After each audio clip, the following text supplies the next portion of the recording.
Assalamualaikum teman-teman semua. Di sini aku dari akunnya Kali Nggak Beli, salah satu tenan yang ikut berpartisipasi dalam acara Indotrifest 2022. Nah, di sini aku tuh mau meluruskan kronologi dari video yang aku upload sebelumnya. Karena banyak banget nih netizen yang bilang kalau permasalahan antara tenan dan panitia itu gara-gara HP hilang, gara-gara meja hilang. Sebenarnya tuh bukan itu, teman-teman. Pemicu awalnya adalah karena harga tiket. Harga tiket masuk Indotrifest yang disebarluaskan di media sosial Instagram itu adalah 50.000 ya. Nah, tapi kita mendengar kabar bahwa teman-teman yang udah datang ke acara Indotrifest, yang udah datang ke G-Expo itu, tiket 50.000-nya itu udah sold out dan mereka yang datang ke sana diwajibkan untuk membeli tiket VIP seharga 175.000. Sedangkan yang orang-orang tahu dan kita para tenan tahu itu harga tiket 50.000 untuk thrift stage-nya dan harga 150.000 itu untuk VIP stage-nya. Dan yang janggalnya lagi, itu band-band yang main di thrift stage itu tiba-tiba dipindahkan ke VIP stage. Nah, makanya kita bingung. Udah gitu ada salah satu teman seller juga yang istrinya udah datang ke lokasi, mau datang ke booth suaminya itu, yang tahu harga tiketnya cuma 50.000, jadi harus membayar 175.000 untuk masuk dengan membayar harga VIP stage. Dikarenakan katanya yang tiket 50.000-nya udah sold out. Nah, yang bingungnya lagi tuh kalau misalkan memang sold out, harusnya tuh rame ya nggak sih? Tapi dari dari jam 2 siang sampai jam 8 malam aja itu pengunjung bisa dihitung pakai jari. Karena jujur gue nih dari tenan gue sendiri itu sampai jam 8 malam itu gue belum pecah telur sama sekali. Udah gitu di thrift stage areanya itu gak ada band yang main. Jadi itu tuh bener-bener sepi banget, dan menurut gue itu adalah event tersepi yang pernah gue ikutin. Jadi kita tuh bertanya-tanya, ini tuh sebenarnya acara thrift atau acara konser sih? Kok temen-temen yang mau beli tiket thrift yang cuma 50.000 itu harus beli tiket VIP-nya sih? Kan ada juga orang yang datang cuma pengen nge-thrift doang, nggak pengen nonton konsernya. Kan mindset mereka kan pasti kalau misalkan nge-thrift itu harganya murah-murah ya. Tiba-tiba pas datang ke sana, lo disuruh bayar 175.000 gitu loh. Ya balik kanan lah. Nah, makanya dari pemicu dari itu muncullah masalah-masalah yang lain, kayak panitianya slow respon, terus nggak ada yang standby, terus keamanan juga kita nggak tahu gimana gitu kan. Makanya yang beredar di media sosial itu ada yang kehilangan handphone, kehilangan meja, itu karena emang bener panitianya tuh memang nggak tahu gitu, kayak lepas tanggung jawab gitu aja gitu loh.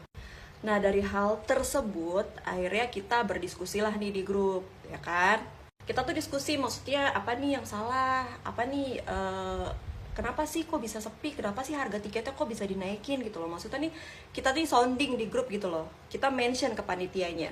Dikarenakan tidak ada respon sama sekali dari panitia, di grup juga late respon, di telepon gak diangkat, di WhatsApp pun juga gak dibalas, padahal online. Akhirnya kita nih seller-seller berinisiatif untuk berkumpul di satu titik yang letaknya itu dekat dengan panggung. Setelah sampai sana, kita nyari nih panitianya. Ada tuh beberapa orang di dekat VIP stage yang lagi body checking.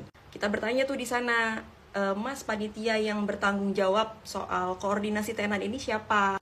Si masnya ini bilang, bukan saya mbak, saya bukan tanggung jawab tenan, katanya gitu. Pokoknya singkat cerita, kita dibawa sama masnya ini ke area tiket box yang katanya di sana tuh tempat panitia-panitia ngumpul tuh. Kalau kalian lihat di media sosial ada mas-mas yang pakai baju hitam yang badannya agak gede, yang kulitnya agak gelap. Itu dia orang pertama yang kena serang lah istilahnya sama kita. Setelah kita sampaikan poin-poin keresahan kita, masnya ini menjawab, "Mbak, mohon maaf, saya ini bukan bagian dari panitia. Kita hanya volunteer yang dibayar dari pihak panitia. Pun kita belum dibayar, Mbak. Ini kita ngikutin event ini, kita juga belum dibayar," katanya gitu. Kita semakin bingung dong, siapa nih jadi panitia penanggung jawabnya nih siapa? Nggak lama datanglah nih si mas-mas yang kurus pakai kacamata, rambutnya agak gondrong, yang kulitnya agak gelap juga. Namanya Firdaus, katanya dia bertanggung jawab di area panggung.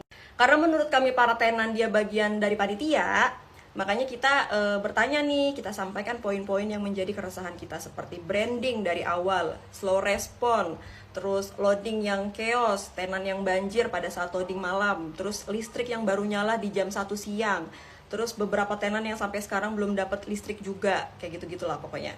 Masnya ini bilang, basic saya bukan mengurusi hal ini. Ya, kita tanya dong, ya terus siapa mas yang ngurusin ini? Ya, masnya bilang, Reza, ketua panitia. Kita minta tolong dong sama Mas Daus ini untuk menghubungi si Reza. Berkali-kali berkelit terus, banyak banget alasan si Reza nggak bisa dihubungin. Kita minta handphone masnya, kata masnya, gue nggak megang handphone, saya nggak megang handphone, katanya gitu. Handphone saya ada di cewek saya, katanya gitu. Padahal kita tuh cuman pengen, ini nih yang bertanggung jawab masalah tenan itu siapa, kita cuman mau meluruskan. Ini kenapa tiket kok banyak sold out, sedangkan pengunjungnya nggak ada. Di hari itu aja udah sold out, sedangkan pengunjungnya itu bisa dihitung pakai jari, udah sebenarnya itu doang. Dan kita tuh pengen ngasih masukan supaya kita bisa cari solusi sama-sama, supaya di hari berikutnya itu kita tuh bisa sama-sama enak lah istilahnya. Kita kan tenan kan juga butuh pembeli, kita kan juga pengen cari cuan ikutan event ya kan. Tapi ya gitu, responnya nggak ada. Kita nggak tahu mesti kemana, si Rezanya itu juga nggak tahu ada di mana. Setelah ditanya-tanya lebih lanjut, ternyata si Mas Daus ini adalah adik kandung dari si Reza. Jadi menurut kita tuh nggak make sense aja kalau dia tuh nggak tahu di mana keberadaan kakaknya. Udah gitu dia kan juga panitia. Itulah yang bikin kita semua para seller tuh kesal. Jadi tuh kayak nutup-nutupin sesuatu gitu loh. Karena segala upaya sudah dilakukan untuk menghubungi Reza tidak berhasil, jadi kita para seller menyuruh si Mas Daus ini untuk sounding di atas panggung dengan menggunakan mic, seperti video yang ada yang aku upload sebelumnya. Dan ternyata juga setelah kita usut nih, ngobrol-ngobrol sama orang-orang yang di belakang panggung, MC-nya itu belum dibayar, belum dikasih makan dari pagi. Setelah dengar dari cerita kita, si MC-nya itu langsung cabut, langsung pulang. Dia bilang, wah udah gak bener nih, acaranya udah gak bener. Dan di tengah keributan, bukan keributan sih, maksudnya di tengah rame-rame itu, ada juga nih bapak-bapak vendor yang keluar. Bertanya ada masalah apa. Kita jelasin begini, pokoknya kita jelasin lah ke bapaknya. Dan ternyata si bapak vendor ini pun juga bermasalah dalam hal pembayaran dari pihak panitia. Perjanjian dari pihak panitia itu untuk pemasangan tenda itu harus dibayar 50%. Tapi dari pihak panitianya tidak menyanggupi. Pokoknya harusnya 150-an juta, yang dibayar itu cuma 125 juta gitu deh pokoknya. Sorry ya kalau misalkan ada salah nominal, yang gue dengar sih segitu ya. Cuma dikarenakan si bapaknya ini sama si panitianya nih udah saling kenal, jadi ya udahlah nggak apa-apa. Tapi dengan syarat di hari kedua itu tendanya ini harus dilunasi semuanya. Si bapaknya nyampein seperti itu ke kita para tenan. Kalau misalkan di hari besok tendanya tidak dilunasi, kita mau cabut nih tendanya, mau kita bongkar, kata bapak vendornya gitu. Usut punya usut lagi, ternyata mereka tidak ada hitam di atas putih. Jadi nggak ada perjanjian tertulis. Jadi tuh cuman sekedar omongan aja gitu loh. Make sense nggak sih? Acara segede Indotri Fest itu nggak ada surat perjanjian hitam di atas putih mengenai tenda sama vendor kayak gitu-gitu, menurut gue nggak make sense sih. Udah mulai rame tuh ya, udah mulai banyak yang keluar. Terus ada lagi bapak dari perpajakan nih, katanya yang nyari-nyari nih panitianya siapa, ketua panitianya, karena pajaknya belum dibayar. Sudahlah semakin ramai lah itu ya. Nah, penanggung jawab dalam panitia ini kan si Reza, sama ada satu nama lagi si Fikri. Kebetulan salah satu teman seller ada yang kenal sama pacarnya si Fikri. Dihubungin lah, ditanya lagi di mana. Ternyata mereka sedang ada di hotel di Jakarta. Inisiatif teman-teman seller langsung nyamperin ke hotel sana, ternyata benar. Mereka berdua lagi ada di hotel. Dan si Fikri ini dengan santainya dia menjawab kalau handphonenya dia lowbat, makanya dia ke hotel buat ngecas. Ngecas HP apa ngecas yang lain coba ke hotel? Setelah dicari-cari ternyata si Reza itu ada di satu hotel yang sama dengan Fikri, cuman mereka beda kamar. Sama teman-teman seller dibawa akhirnya ke G Expo. Nih dia bertiga nih, si Fikri, si Reza sama si Daus. Ya udah kita interogasi tuh bareng-bareng. Kita tanya mekanismenya gimana. Ya jawabannya gitu, ngangong-ngangong. Dan biar lebih jelasnya kita panggil pihak vendor. Nah pihak vendornya juga menjelaskan sesuai yang sudah menjadi komitmen mereka dari awal. Jadi sebenarnya itu si pihak vendor ini ada dua untuk vendor tenda.